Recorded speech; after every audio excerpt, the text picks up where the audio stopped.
मैं इंट्रो करके हाँ इंट्रो क्या सब साथी हैं पुराने।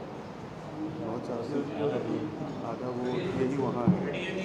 हाँ वहाँ दोनों हाँ व्यक्ति हाँ जुड़े हाँ थे। हाँ उनका टाइम हो गया अब। यही तो है। सुरेश आप थे बंद करें अभी कर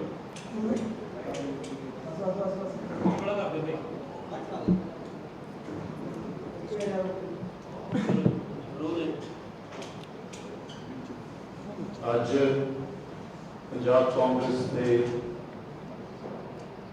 हेड ऑफिस चंडीगढ़ में थोड़ा सारे प्रेस के साथियों का असी स्वागत करते हैं। इलैक्ट्रॉनिक प्रिंट वैब जिन्हें भी तुसी साथी आए हो और तुसी हमेशा साड़ी सपोर्ट करते रहे हो। बड़ी बेबाकी नाल जिहड़ी भी गल साडी पार्टी की लीडरशिप रखती है तुसी उन्होंने लोगों के विच लैके जाने हो। ਤੁਹਾਡਾ ਇੱਥੇ ਪਹੁੰਚਣ ਦੇ ਉੱਤੇ बहुत बहुत स्वागत ਤੇ ਧੰਨਵਾਦ। ਅੱਜ ਸਾਡੇ ਵਿੱਚ ਆਲ ਇੰਡੀਆ ਕਾਂਗਰਸ ਕਮੇਟੀ ਦੇ ਸ਼੍ਰੀ ਪਵਨ ਖੇੜਾ ਜੀ ਜਿਹੜੇ ਚੇਅਰਮੈਨ ਨੇ ਸਾਡੇ ਮੀਡੀਆ ਤੇ ਪਬਲਿਸਿਟੀ ਡਿਪਾਰਟਮੈਂਟ ਦੇ ਉਹ ਵਿਸ਼ੇਸ਼ ਰੂਪ ਦੇ ਵਿੱਚ ਆਏ ਨੇ। ਮੈਂ ਉਹਨਾਂ ਦਾ ਸਵਾਗਤ ਕਰਦਾ ਹਾਂ ਇੱਥੇ ਪੰਜਾਬ ਕਾਂਗਰਸ ਦੇ ਵਿਹੜੇ ਦੇ ਵਿੱਚ ਆਉਣ ਤੇ। ਅੱਜ ਉਹ ਤੁਹਾਡੇ ਸਨਮੁਖ ਹੋਣਗੇ, ਤੁਹਾਡੇ ਨਾਲ ਰੂਬਰੂ ਹੋਣਗੇ। पूरा देश इस समय जिस तरह के दौर के विचों निकल रहा है, श्री पवन खेड़ा जी ने बड़ी निडरता के नाल बेबाकी के नाल लड़ाई लड़ी है। अक्सर असीं उन्हां नूं टीवी डिबेट्स के उत्ते पैनल्स के उत्ते देखते रहे हैं। उन्हां दे नाल ही साडे विच सरदार गुरिंदर सिंह ढिल्लों साहब रिटायर्ड ADGP जिन्हां ने हुणे ही कांग्रेस दे विच ज्वाइनिंग कीती सीगी कुछ दिन पहलां और कांग्रेस पार्टी नूं मजबूत किया उन्होंने और उन्होंने जोड़ा सी एक्स सर्विसमैन जोड़ा डिपार्टमेंट है पंजाब कांग्रेस का उसकी चेयरमैन की जिम्मेवारी भी पार्टी ने इन्होंने दे के नवाजा। साडे which all India Congress committee के साडे अमरीश पांडे जी जिन्होंने तुसीं काफ़ी दिनों तो रूबरू हो रहे हो, जोड़े मीडिया के इंचार्ज ने वो भी विशेष रूप से आए हैं। साडे नाल साडे राणा बलजीत चहल जी जोड़े पंजाब कांग्रेस के स्पोक्सपर्सन भी ने और हरियाणा कांग्रेस के मीडिया डिपार्टमेंट के इंचार्ज भी ने वो भी आए हैं। साडे नाल अमन सिंगला जी ने साडे कांग्रेस के बड़े सीनियर लीडर। सो मैं हम बहुता समा ना लेंदा होया मैं रिक्वेस्ट करूँगा साडे श्री पवन खेड़ा जी को कि वो तुहाडे नाल गलबात करन, रूबरू होण और अज की जिहड़ी प्रेस की मीटिंग है उसके बारे ब्रीफ करन। बहुत बहुत धन्यवाद खेड़ा साहब। धन्यवाद। थैंक यू जसकरण जी। आपने सबका परिचय दे दिया तो अब मैं सबका नाम नहीं लूँगा, मेरे सब सम्मानित साथी। और आप लोगों से तो मैं बहुत बार मिला हूँ, सबके चेहरों से वाकिफ़ हूँ। चुनाव ऐतिहासिक है, कई कारणों से ऐतिहासिक है। हर चुनाव महत्वपूर्ण होता है, लेकिन यह चुनाव, यह लोकसभा का चुनाव इसलिए ऐतिहासिक है कि एक तरह से करो या मरो का ये चुनाव है हम सब के लिए। उसके लिए हम लोगों ने जो प्रयास किए, कांग्रेस पार्टी ने जो प्रयास किए पूरे देश में, वो भारत जोड़ो यात्रा हो या भारत जोड़ो न्याय यात्रा हो, जिसमें हमारे नौजवान नेता राहुल गांधी दोनों यात्राओं को मिला दें तो 11,000 किलोमीटर के आसपास उन्होंने ये यात्रा की, जिसमें से 4,000 तो पैदल चले।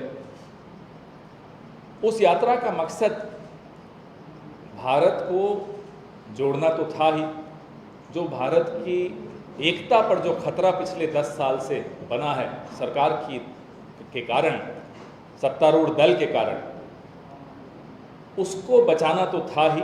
लेकिन उसके साथ साथ एक और इसका मकसद था कि भारत के मन में क्या है, भारत के किसान के मन में क्या है, भारत के नौजवान के मन में क्या है, महिलाओं के मन में क्या है, दलित, शोषित, वंचित, आदिवासी, अल्पसंख्यक, तमाम वर्गों के मन में क्या है।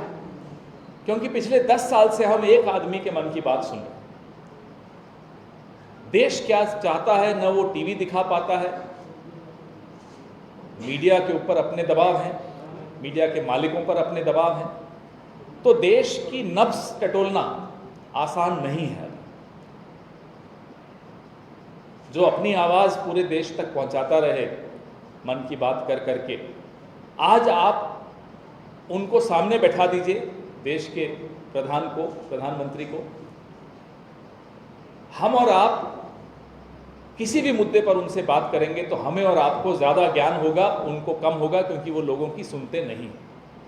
तो भारत जोड़ो यात्रा से जो संवाद राहुल जी ने, खड़गे साहब ने, प्रियंका जी ने, हमारे तमाम बड़े नेताओं ने जो संवाद स्थापित किया देश के अलग अलग वर्गों के साथ, उस संवाद का निचोड़ हमारे न्याय पत्र में है, हमारे घोषणा पत्र में।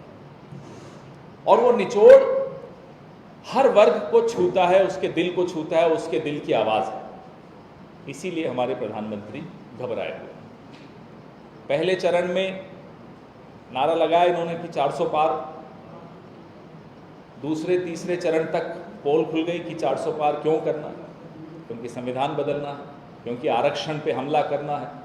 हम नहीं बोले, ये तो उन्हीं के नेता बोले, अनंत कुमार बोले, अनंत हेगड़े नाम है जिनका, ज्योति मिर्धा बोली, लल्लू सिंह बोले, अरुण गोविल बोले, राजस्थान जहां से मैं आता हूं वहां की उप मुख्यमंत्री दिया कुमारी बोली, जिन्होंने संविधान की शपथ ली है, वो कहती हैं कि संविधान बदलना। इस तरह का माहौल इस देश में कभी नहीं आया कि एक सत्तारूढ़ दल संविधान के पीछे पड़ जाए। हमारे पास गूगल में आप फोटो आपको भी मिल जाएगी, कैसे इस विचारधारा ने संविधान की प्रतियां जलाई, बाबा साहब अंबेडकर के संविधान के। ये कितना खिलाफ थे, शुरू से खिलाफ थे। आज मोदी जी को क्यों मछली, मटन, मंगलसूत्र, मुसलमान, इनका सहारा क्यों लेना पड़ा? 10 साल आप सत्ता में रहे हो तो 10 साल का रिपोर्ट कार्ड होगा, बही खाता होगा, अकाउंट होगा, बैलेंस शीट होगी, सामने रखो, उस पर चर्चा करो।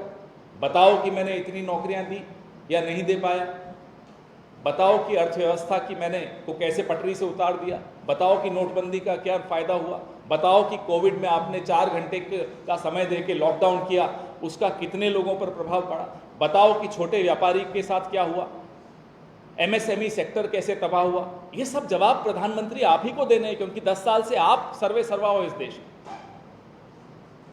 इसका जवाब देने कोई नेहरू जी नहीं आएंगे, आप भले उन्हें सुबह से शाम तक याद करते रहो, वो थोड़े जवाब देंगे।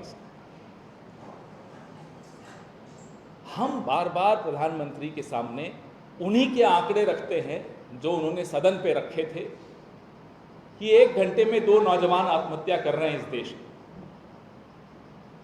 एक दिन में 30 किसान इस देश में आत्महत्या कर रहे हैं। 1 घंटे में 4 महिलाओं के साथ बलात्कार होता है। ऐसे आंकड़े किसी सरकार के सामने हों और उस सरकार का मुखिया हिंदू मुसलमान करे, किसानों को खालिस्तानी बताए, किसान जो आंदोलन करते हैं उनको दिल्ली में आने से रोके, उनको राष्ट्र विरोधी कह दे। अग्निवीर पे तो हमारे ढिल्लों साहब ने पूरी रिसर्च की है, तो किसी दिन मैं कहूंगा इन्हें भी कि आपसे बात करें उस बारे में। लेकिन नौजवान को आप 24 की उम्र में रिटायर कर दोगे और खुद 75 के होकर कहोगे कि मुझे फिर से प्रधानमंत्री बनना है, और अमित शाह कहते हैं तो 100 के हो जाएंगे तभी प्रधानमंत्री बनेंगे। भगवान मोदी जी को लंबी उम्र दे, स्वस्थ रखे। लेकिन ये अन्याय देखिए, आप नौजवान को आप रिटायर कर दोगे 4 साल में और आप खुद ताउम्र प्रधानमंत्री हो, ये कैसे हो सकता है? ये सब सवाल हम प्रधानमंत्री से पूछते हैं, जवाब वो नहीं देते। आप जैसे बुद्धिजीवी लोगों ने, उनमें से एक पत्रकार भी हैं, एक डिबेट का न्योता दिया, प्रधानमंत्री को भी दिया और राहुल जी को भी दिया।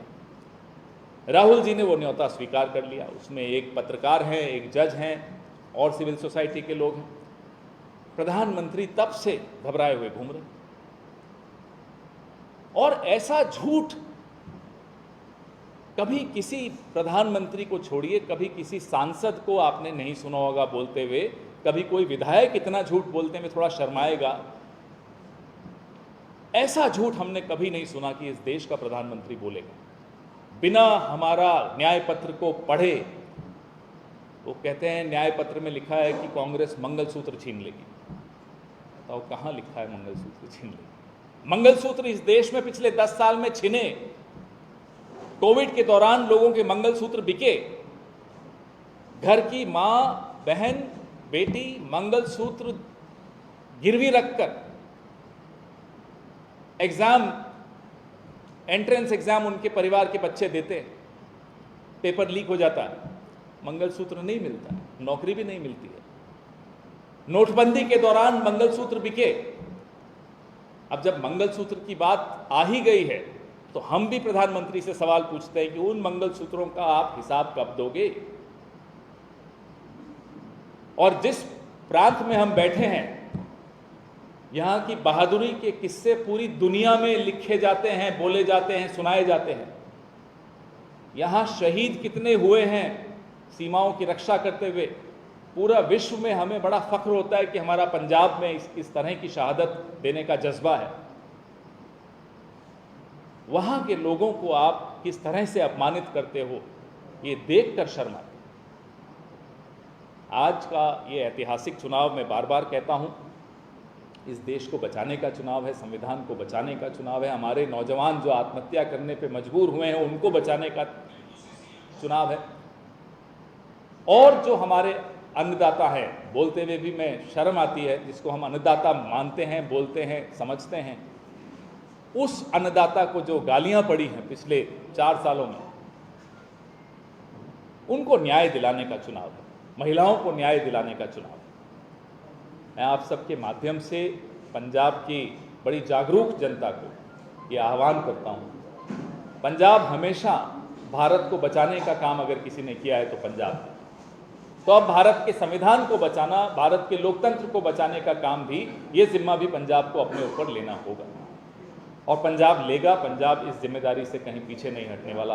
पंजाब से प्रेरणा पूरा देश लेता है। पूरी उम्मीद है कि पंजाब संविधान को बचाएगा, उसकी रक्षा करेगा। आपके सवाल।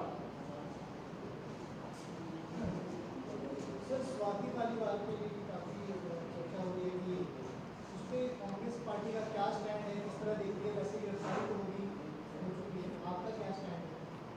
प्रियंका जी ने परसों, मैं उत्तर प्रदेश में था तो उन्होंने एक स्टेटमेंट दिया था और पार्टी के स्टैंड को बहुत सलीके से सामने रखा था। मैं फिर दोहरा भी देता हूँ, कहीं भी किसी महिला के साथ कोई दुर्व्यवहार हो, कांग्रेस पार्टी उस महिला के साथ खड़ी रहेगी।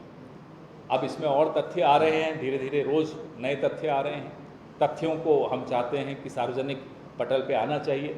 हम चाहते हैं कि कानूनी प्रक्रिया बिना किसी भेदभाव के होनी चाहिए और जिसने भी गलत किया उसके खिलाफ कानूनी कार्रवाई, सख्त से सख्त कानूनी कार्रवाई होनी चाहिए। नहीं, आतिशी जी जो आम आदमी पार्टी से आपका अलायंस का जो हिस्सा है, वो कह रही है कि बीजेपी की स्ट्रैटेजी है इस तरह पार्टी को खराब करने की। जैसा मैंने कहा, सारे तथ्यों का सामने आना बहुत आवश्यक है।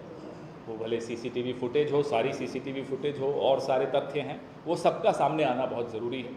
लेकिन as a principle, Congress party किसी भी महिला के साथ कोई दुर्व्यवहार हो तो कांग्रेस पार्टी साथ में उस महिला के खड़ी है। हम भाजपा की तरह नहीं हैं कि कठुआ में एक बच्ची का बलात्कार और हत्या हुई तो भाजपा के नेता बलात्कारियों के साथ खड़े थे। हाथरस में भी भाजपा के नेता बलात्कारियों के साथ खड़े थे, झंडा उठा रहे थे। उन्नाव में भी यही हुआ, कन्नौज में भी यही हुआ, ललितपुर में भी यही हुआ। तो एक फ़र्क है पूरे देश में, किसी भी और पॉलिटिकल पार्टी पर मैं ये आरोप नहीं लगा पाऊंगा जो भाजपा पे लगाता हूँ। कमोबेश हर पॉलिटिकल पार्टी बलात्कार के या दुर्व्यवहार के विक्टिम के साथ खड़ी होती है। पहली बार हमने देखा, और इतिहास में पहली बार हुआ, और शायद उम्मीद करता हूँ आखिरी बार हो, कि एक राजनीतिक दल, राष्ट्रीय राजनीतिक दल, सत्ताधारी राजनीतिक दल बलात्कारियों के साथ खड़ा होता है।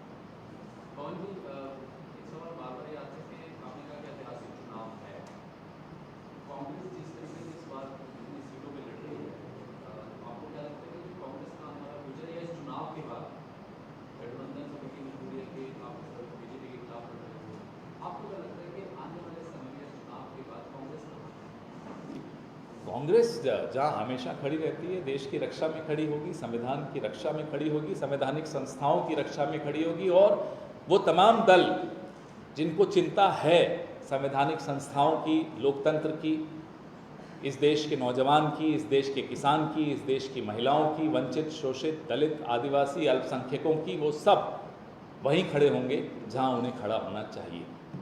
वहाँ भाजपा नहीं मिलेगी, बाकी सब दिखेंगे आप। पंजाब में फिर ये अलायंस क्यों नहीं हो पाया? और जैसे कि अभी कुछ समय बाद आपकी हरियाणा में भी प्रेस कॉन्फ्रेंस है, तो आपको नहीं लगता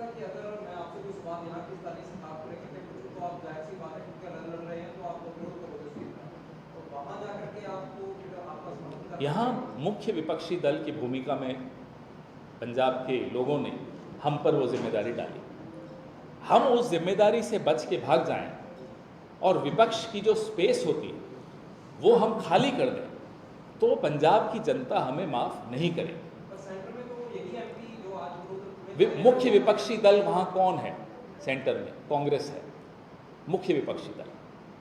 तो जहाँ जहाँ हम खुद मुख्य विपक्षी दल हैं, क्या अब सेंटर में अगर हम मुख्य विपक्षी दल हैं तो क्या आपको लगता है हम बीजेपी से हाथ मिला सकते हैं? वहाँ नहीं मिला सकते, क्योंकि वहाँ हमारी जिम्मेदारी जनता ने हम पर डाली है विपक्ष की भूमिका निभाने की।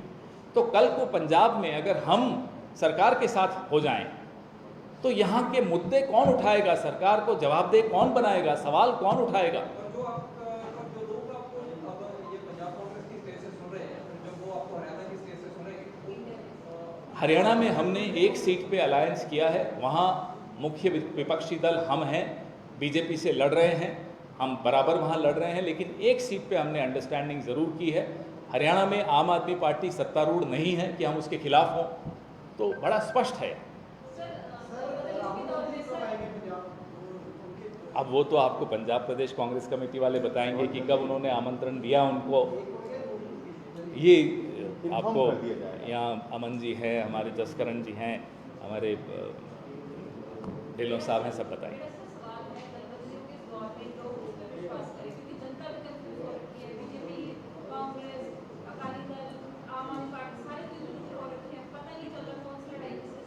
लोगों को मालूम है कि खड़गे साहब कहाँ खड़े हैं, राहुल गांधी कहाँ खड़े हैं, सोनिया गांधी कहाँ खड़ी हैं, प्रियंका गांधी कहाँ खड़ी हैं।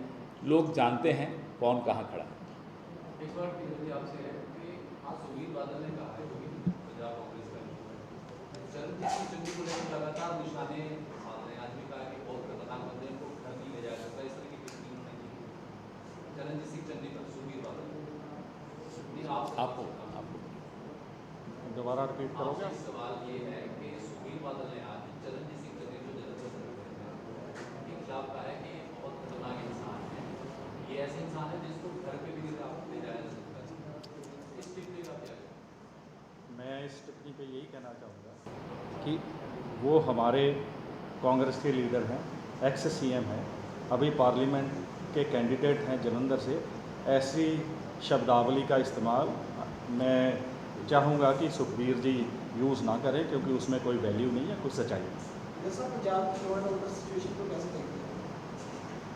पंजाब की लॉ एंड ऑर्डर सिचुएशन में मैं रहा हूँ, मैं अच्छी तरह जानता हूँ कि इसमें सिस्टमिक प्रॉब्लम्स हैं, उसको हैंडल करने के लिए टाइम लगेगा और Congress party will take care कि वो जो सिस्टमिक इश्यूज़ हैं उनको हैंडल करके जो अभी सिचुएशन है उसको इम्प्रूव किया जाए। कांग्रेस अपना स्टैंड क्लियर नहीं क्यों करता? आज पवन सर के सवाल अगर कुछ हो नेशनल इश्यूज़ पे तो आप पूछिए। नहीं, उसका ज़रूर आपको चर्चा करनी चाहिए, क्योंकि अभी हरियाणा प्रदेश में भी जाना है, तो उसकी चर्चा मैं ढिल्लों साहब को कहूँगा कि फिर आपसे ज़रूर करें। लेकिन आज पंजाब की जनता को, पंजाब की महिलाओं को हमारी महालक्ष्मी योजना यानी कि हर साल 1 लाख रुपए उनके खाते में जमा होगा, ये बताना ज़रूरी है। आज भर्ती भरोसा यानी कि 30 लाख नौकरियां जो खाली पड़ी हैं वो इस देश के, इस प्रदेश के नौजवानों को मिलेंगी, ये बताना ज़रूरी है। और भर्ती भरोसा के तहत हर पढ़े लिखे बेरोज़गार को पहली नौकरी पक्की, ये बताना बहुत ज़रूरी है। किसानों का जो MSP का कानून बनाने की जो गारंटी राहुल गांधी जी और मल्लिकार्जुन खड़गे साहब ने दी है, वो बताना ज़रूरी है।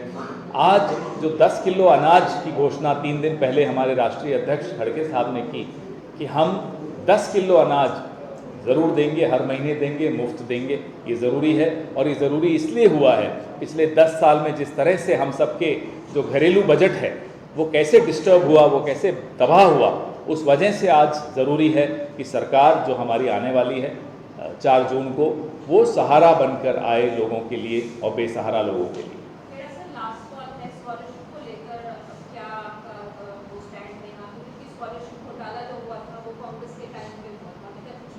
उसकी जानकारी मुझे उस घोटाले की नहीं है, उसके बारे में तथ्य नहीं मालूम, लेकिन मैं अब आपने मुझे एक और चीज़ याद दिला दी। हमारे न्याय पत्र में एक और चीज़ है कि जितने भी एजुकेशन लोन लोगों ने लिए हैं बच्चों ने, वो सारे लोन कांग्रेस पार्टी इंडिया गठबंधन की सरकार माफ़ करेगी। ये एक और आपने मुझे याद दिलाया, उसके लिए धन्यवाद। सर, जो वादे 2017 में किए थे कांग्रेस ने पंजाब के साथ, वो तो पूरे नहीं हुए। तो आपने उसकी सज़ा दे दी ना। जो भी अगर कोई भूल चूक हो गई तो उसकी सज़ा कांग्रेस को दी, और वो सज़ा सर आंखों पर ली कांग्रेस ने। तभी मैं कह रहा हूँ कि जनता ने, पंजाब के वोटर ने कांग्रेस को विपक्ष में बैठाया। लेकिन हम ऐसे लोग नहीं हैं जो अपनी गलतियों को सुधारते नहीं हैं। पंजाब के लोग कैसे यकीन करेंगे? अब आप पूरी करो। पंजाब के लोगों को पूरा यकीन अगर किसी पर है तो सिर्फ कांग्रेस पार्टी पर है, उसके ट्रैक रिकॉर्ड पर है। हाँ, कभी कोई ऊंच नीच हुई हो, कभी कोई भूल चूक हुई हो तो अलग बात है। ये जो अभी मुझे जसकरण जी याद दिला रहे हैं, मेरी उम्र ज़्यादा हो गई तो मुझे याद कभी कम रहता है कि 72,000 करोड़ का लोन वेवर भी कांग्रेस ने किया था। तो ऐसा नहीं है कि हम लोगों ने अपने वादे नहीं पूरे किए। राहुल जी तब सिर्फ एमपी थे, उनसे देखा नहीं गया था दर्द किसानों का। तो और वो करने के बाद भी डॉक्टर मनमोहन सिंह इतने काबिल अर्थशास्त्री, कोई अर्थव्यवस्था पटरी से उतरी नहीं थी। 72,000 करोड़ अर्थव्यवस्था से निकाल कर किसानों का ऋण माफ़ करना और फिर भी अर्थव्यवस्था चलती जाए तेज़ गति से, ये काबिलियत डॉक्टर मनमोहन सिंह और उस वक्त जो यूपीए का नेतृत्व था श्रीमती सोनिया गांधी, हमारे राहुल जी, उन्हीं में ये काबिलियत है। धन्यवाद। थैंक यू, और माफ़ी चाहता हूँ लेट हो गया। अब भागना पड़ेगा। हम भी वहीं आ रहे हैं, पर यहाँ वहीं कर लेंगे।